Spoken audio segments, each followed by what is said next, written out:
Hey everybody, I'm going to be comparing the DW300c to the OEM fuel pump as it sits in the transverse 3.5 liter EcoBoost engine found in the SHO, Explorer Sport, Ford Flex, a couple other platforms.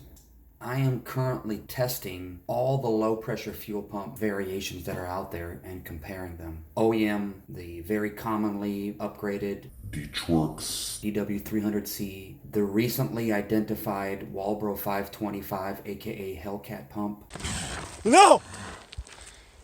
You, dude! And a fuel pump of my own making utilizing dual fuel pumps. It's trying to compare the flow and the rating between all four of these options, and I found something very interesting. So interesting that I felt it needed its own video. I've discovered that the DW300c may in fact not flow nearly as much fuel in comparison to the OEM fuel pump. What I've discovered is that it flows the same, if not less, than the OEM fuel pump.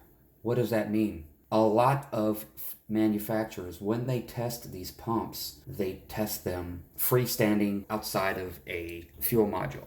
Now what I'm testing is the fuel module with each of these pumps installed to see just how restrictive the housing actually is on these fuel pumps. Kind of surprising, but what I did notice where the DW300c does shine is the consistency and the ability to maintain flow at any given voltage. And to showcase that, I am showing you this video today. This video is probably best watched with some headphones for the audio portion at least. And without further ado, let's go ahead and get started with this video. I overlaid both tracks here. 14.8 volts, 70 14.8 psi.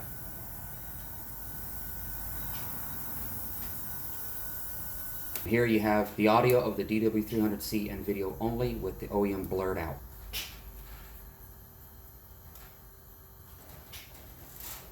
Vice versa with the identical voltage. Notice the needle and the audio.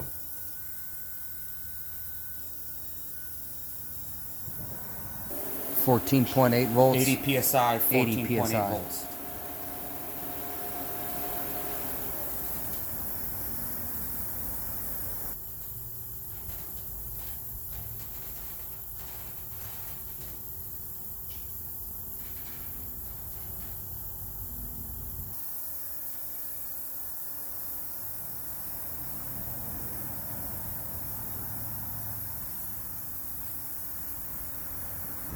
Fifty 16 psi, volts, 16 50 volts. psi.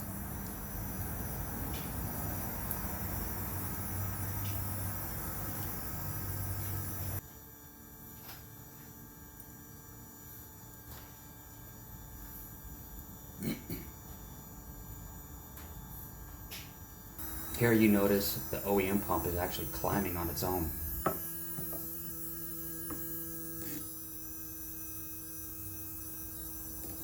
Eighty 16 psi, volts, 16 volts. 80 psi. Notice the difference between the two pumps.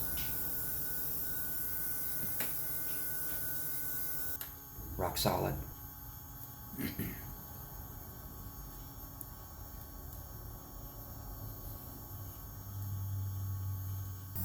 Fluctuating on its own, moving and rising.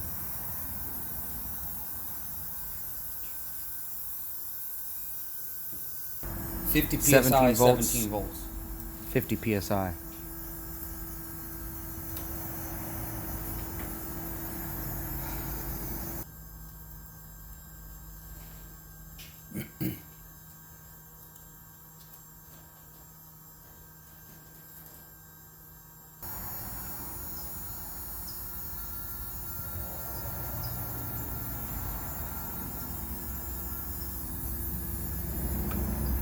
Eighty psi, 17 17 volts. volts. 80 psi.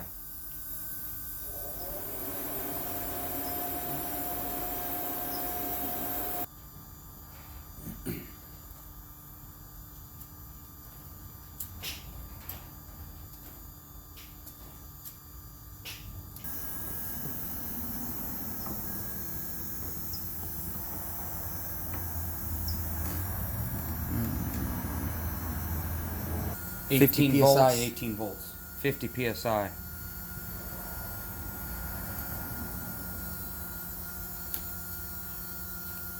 Steady.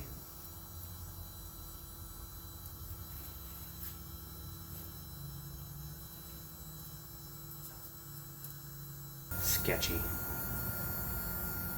It sounds desperate.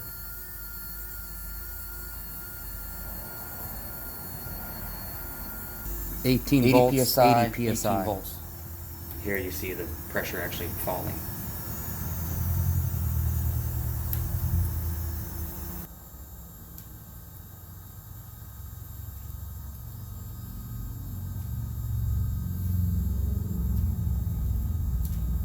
Higher amp draw, lower pressures.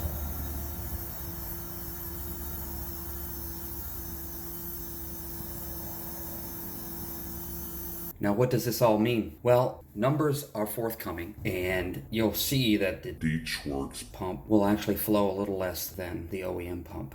Caveat to that is it's way more consistent. I believe the OEM pump could potentially be a tuning nightmare. It doesn't perform consistently throughout, whereas the DW300c stays steady at any given voltage. And if you decide to use a booster pump to pump the voltages past the OEM voltage, then you will see how the DW300c pump will outperform the OEM pump. So is it worth the money? I would say yes. it will likely not flow any more than the OEM pump. Some places it flows about the same, and in many places it actually flows less. This is due to the restrictions of the housing, nothing to do with the pump itself, and showcases just how restrictive the module housing is as it outputs fuel through the fuel filter and path that the fuel has to take before it actually exits the module. So I'd say it's still a good purchase, but I wanted to showcase the difference between the two. Thank you.